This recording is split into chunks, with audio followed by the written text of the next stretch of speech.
the word sales has so many negative connotations associated with it that I need to address those right off the bat, whether you're an individual salesperson or you're a owner of a business or management, or you train a sales team. I have recently done business and worked for companies that have this very odd philosophy of not wanting to talk about sales because they're afraid they're going to pressure their consumers. I don't agree with this in the slightest. It's not that I think that you should pressure anyone. I just think that they don't understand what sales really are. Like, well, you can call it sales. You can easily use synonyms for sales. If you don't want to use the word sales, you don't have to use the word sales. If you want to call it something else, you can call it whatever you want, but you still need sales, right? So you can call it service if you want. Sales is service. You can call it persuasion. You can call it encouragement. You can call it support. You can call it solutions. There are a lot of positive connotations to it that you can use that are really the same thing. At the end of the day, the negative associations are there because there have been poor business practices that have taken place, but it doesn't mean sales inherently are bad. In fact, they're not only good, they're essential to your business and to, let's be honest, the success of your clients. You need sales. How are you going to help anyone? Okay, and how are you going to get sales unless you are displaying value? Sales is displaying value. Sales is offering support. Sales is finding solutions for people that are in pain or that need help in their lives and they can't do it on their own. Okay, and you're there to provide the value and the service they need. They've come to you. Now give them the expertise and deliver the service that they deserve. If you don't know how to display value, if you don't know how to encourage or ask great questions or find solutions for people, performing a great needs analysis, then why are we even talking about sales, right? And so that's all sales are. If you've had a bad experience with sales, that doesn't mean that sales is inherently bad. If someone else had a bad experience with sales, doesn't mean that sales is necessarily bad, regardless of what they believe. You wouldn't say that with relationships, would you? Would you say that all relationships are bad, romantic relationships are bad, because you had a bad experience with a significant other in the past? No, you would simply say that situation or that individual person was not a positive experience. But you wouldn't make a generalization about relationships saying they're all bad. That would be silly. The reason why this bothers me so much is because it hinders the performance of individual salespeople. It hinders the performance of organizations, and therefore you don't help people. I'll give you a perfect example. Through the lens of this example, you'll see what I mean. I worked for this organization that it was funny because on one hand, they would preach sales. They just wouldn't call it sales, but then they didn't want to hear about sales. It was almost like they turned a blind eye to it, like it was bad, Like if you sold something, it was like, well, how did you do that without pressuring them? It was a very weird situation I've never experienced before. And this scenario, it leaked into the individual salespeople because it's like they didn't want to teach people how to develop their skills to better service their clients, right? That's what sales is. It wasn't to manipulate their clients. It was, let's teach you how to build value and create excitement. And that way you can find solutions for people. Let's teach you how to go through the whole process. Rather than teach them to do this and go through the dedication that it would take to do this, they simply said, well, we're just not going to really talk about sales. We'll talk about the process of sales, right? And in other words, they would, there was no pressure at all. I mean, it wasn't even positive pressure they were providing, but they would just never even bring it up. And the problem with this attitude is that whether you want to call it sales or not, sales do exist. The need for sales still exists. That didn't go away. And you can ignore it if you'd like, but it doesn't mean that you don't need it. When people come into your facility or seek you out online, are you still going to need to be able to communicate with them properly, to show value, to listen, to actively listen, to, you know, at least be aware of different sales concepts so that you don't drop the ball? That maybe you can get them excited enough to ask buying questions.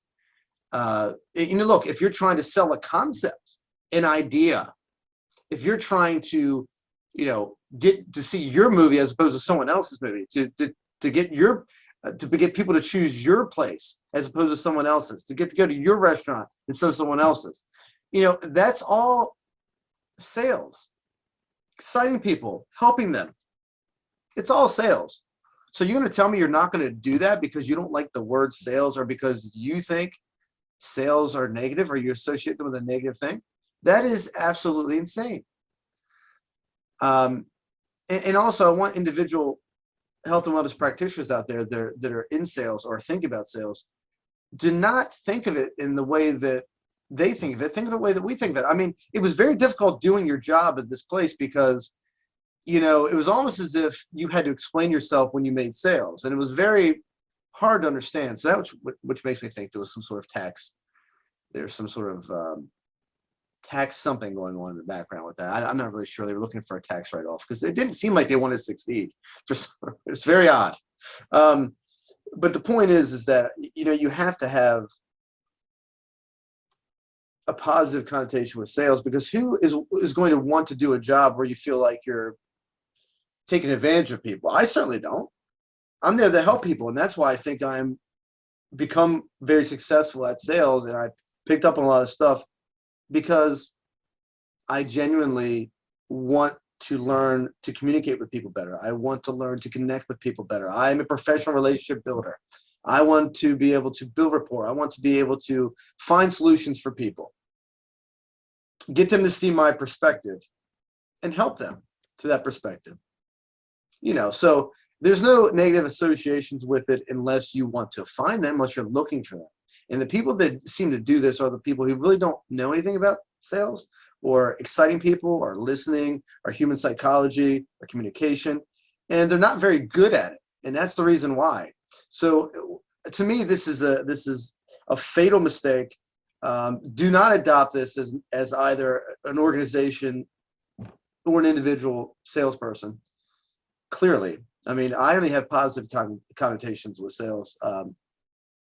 Because to me, it's nothing but positive. You know, if there were people manipulating other people, that's their own individual situation, and that is shame on the person that did that. But it's got nothing to do with sales as a whole. So you know, anyway, I don't. This particular company had a terrible communication problem. Shocker. They could not run programs because they would run 1,000 different programs, all of which were discombobulated and chaotic from start to finish. No one ever knew what was going on. Everyone was never on the same page at any given time. And the people that were trying to carry out these ridiculous concepts that they couldn't sell because they didn't know how to sell, they didn't want to teach anyone how to sell because that was manipulation and pressure.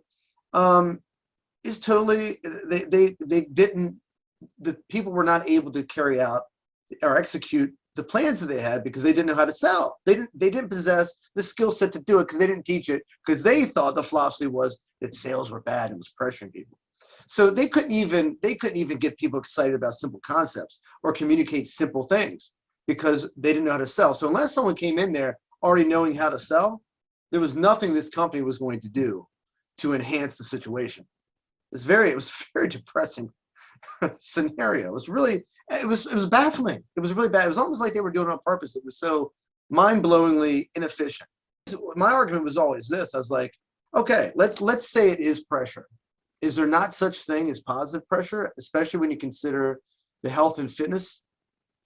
You know, I mean, if you have high blood pressure, do you not want your doctor to provide you some sort of positive pressure, some tough love at times, right? If you're hiring a personal trainer, or if you're thinking about hiring a personal trainer, do you not want them at the beginning to show you that they're going to hold you accountable to some extent, or to give you a little bit of tough love, a little bit of encouragement, a little bit of push, in a positive way, not to criticize you, not to critique you, but to maybe ask you some questions.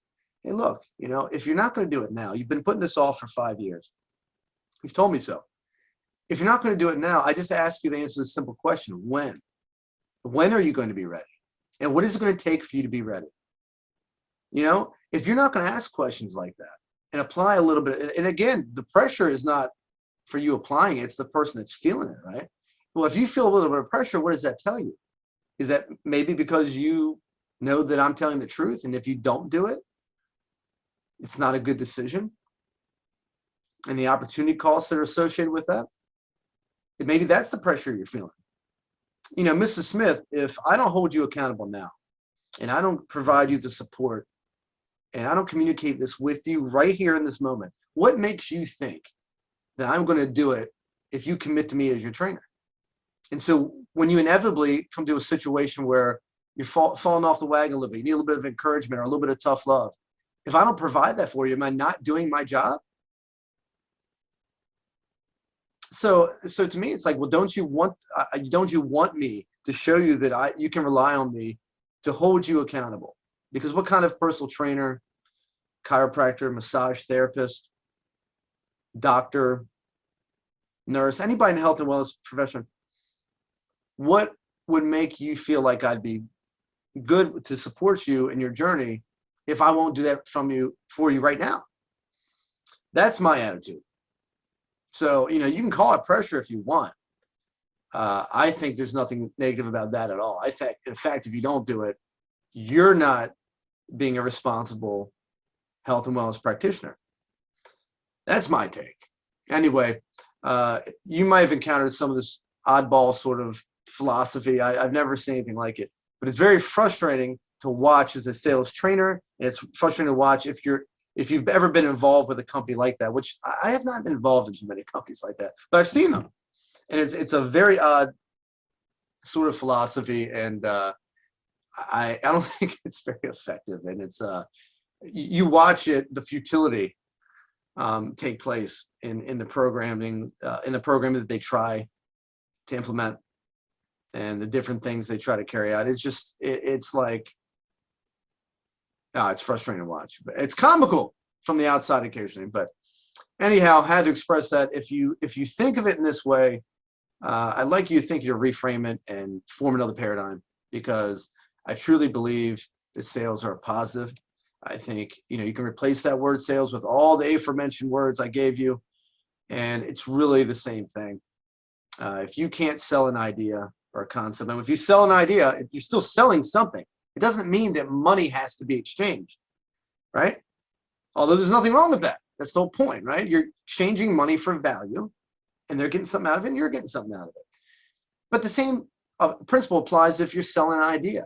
You are convincing people or showing people your perspective and getting them on board with your idea. If it's a good idea, you're excited about it, you're enthusiastic about it, you're showing the value in it. That's sales. If you want to go to this restaurant, oh, this restaurant is great. I mean, it's more promotion, but this restaurant is great. The chef there, it's amazing. The flavors, the ambiance. Oh, I have a blast every time I go there. The food is amazing. Okay, well, I mean, it's promotion, sales. You accept. What was wrong with that?